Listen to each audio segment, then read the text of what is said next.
Na aula passada, aprendemos sobre a importância da sintonia e da frequência dos conjuntos acústicos. Agora, faremos a aula 3 do módulo de fundamentos. Essa é a última aula desse módulo, na qual vamos nos aprofundar no conceito de sintonia e entender que o acoplamento também é responsável pelo desempenho da solda.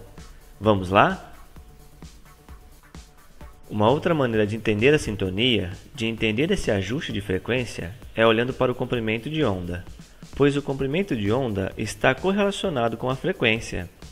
Nesse diagrama, vemos a maneira, o modo como a onda ultrassônica é propagada no conjunto acústico durante a operação.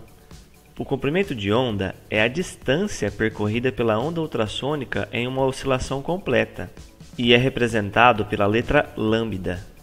Normalmente, os elementos do conjunto acústico são de λ/2, ou seja, de meio comprimento de onda. Isso quer dizer que o comprimento de cada um dos elementos é do tamanho de metade de uma oscilação completa da onda ultrassônica propagada neles. Nos conjuntos acústicos, o máximo de amplitude de vibração ocorre justamente entre os elementos. Por exemplo, a região de interface entre o transdutor e o booster é justamente a região que se tem uma amplitude máxima de vibração. Daí também a importância de ajustar a frequência, pois, como já disse, o comprimento de onda está relacionado com a frequência. Novamente, na interface entre o booster e o sonotrodo, temos uma amplitude máxima de vibração. Da mesma forma, a amplitude também é máxima na interface entre o sonotrodo e a peça que será soldada. Logo, ajustar a sintonia é otimizar a capacidade de acoplar e transmitir a vibração ao longo dos elementos do conjunto acústico.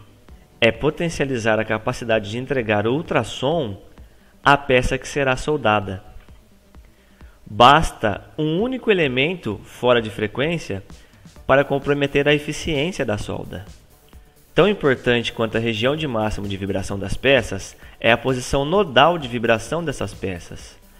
Note que há regiões nas quais não há vibração, não há amplitude de vibração.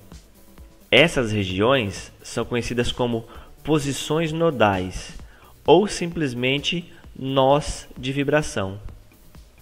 Imagine uma corda vibrando. Há regiões dessa corda em que não há vibração, em que essa corda não vibra. Ela permanece parada nessas regiões. Essas são as regiões nodais. Observe que o anel do booster está posicionado exatamente em uma região nodal.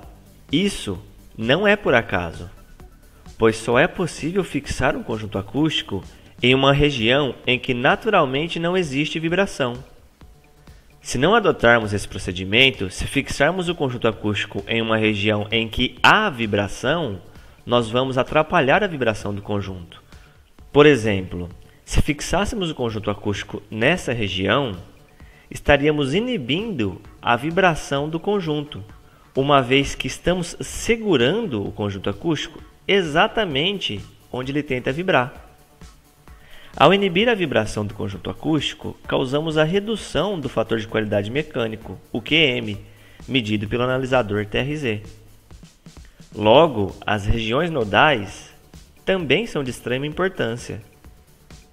Mas do que depende a frequência? Como eu posso ajustar essa frequência? Como eu posso sintonizar o conjunto acústico? A frequência depende das dimensões dos elementos do conjunto acústico e também das propriedades do material de que são feitos os elementos. Em um menor grau, a frequência também é influenciada pela temperatura. E como eu consigo ajustar a frequência?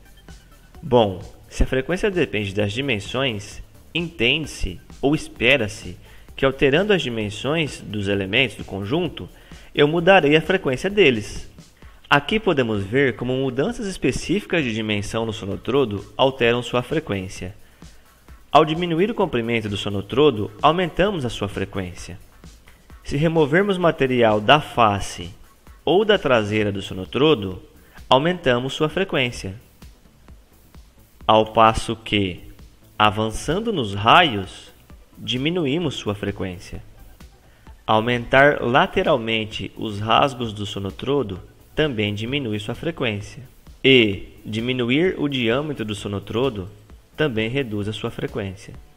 Então, de modo geral, operações das laterais do sonotrodo, usinagem das laterais, diminuem sua frequência, ao passo que operações no comprimento do sonotrodo, ou mesmo desgastes no comprimento do sonotrodo, aumentam sua frequência. É muito importante mencionar que operações para diminuir a frequência devem ser evitadas, por dois motivos. O primeiro motivo é que operações para reduzir a frequência têm como efeito colateral alterações no ganho do conjunto acústico. O segundo é que alterações nas dimensões laterais ou diâmetro causam proporcionalmente pouca variação na frequência. Assim, é necessário remover muito material da peça para alterar em poucos hertz a sua frequência. Por isso, devemos executar esse tipo de operação somente quando não há solução alternativa. Vimos que é necessário o ajuste da frequência do conjunto acústico. Se o conjunto acústico não estiver sintonizado, ele não funcionará. A condição conjunto sintonizado é necessária, porém, ela não é suficiente. A sintonia sozinha não garante totalmente que o conjunto acústico funcionará corretamente, pois além dela é necessário otimizar o acoplamento do conjunto. Note que na figura estão representadas duas interfaces. Nesta primeira, a face do sonotrodo tem um bom acabamento. Está limpa, lisa e sem ranhuras. Isso garante uma grande superfície de contato e um excelente acoplamento. Nesse caso, a maior parte da energia será transmitida para o próximo elemento do conjunto.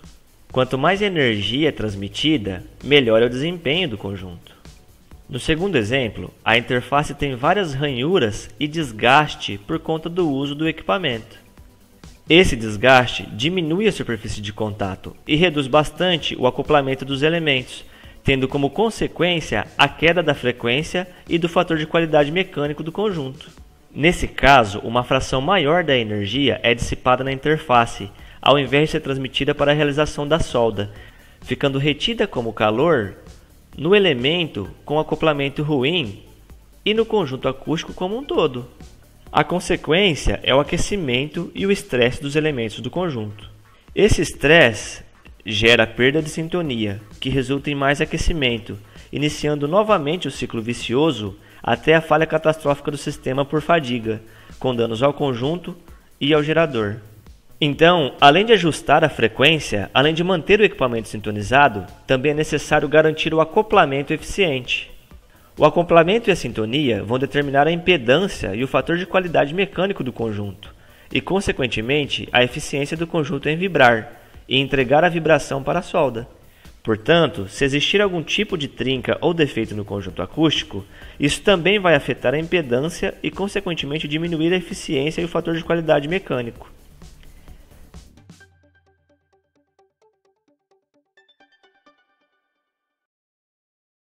Essa é a última aula do módulo de Fundamentos do curso Entendendo e Cuidando de Sistemas de Solda por Ultrassom. No próximo módulo, Manutenção, abordaremos os procedimentos, as práticas e as ferramentas utilizadas para empregar os conceitos adquiridos na otimização da manutenção dos equipamentos ultrassônicos. Até lá!